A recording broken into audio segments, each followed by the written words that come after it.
Pie durvīm zvanās. Droši vien, ka mans milkmens ieradies. O, kas tad tur atļaujies? Kur tu pielien?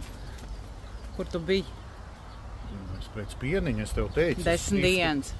Tu esi Ziemassvētkos bijusi veikalā. Tagad nav Ziemassvētku. Tur, bļaļ, piens tagad ir rekvizīts. Tas tev nav aiziet Kur maizi. tu biji 10 dienas? Es biju Rimčikā pāri ielai. Es arī tur biju, tu tur nebija. Nu, tajā otrajā. Es arī tur biju. Nē, nu varbūt tur caur rindai nevarēja redzēt, vārdu sakot. Es pēc piena. Būtu vismaz pienaknes. Bļaļ, es tev atvičāju, piens ir piens, es tev atvičāju, jā. Varēja vismaz atnest neatvērt. Bļaļ, nu es kaut ko ēst arī gribēju pa ceļam.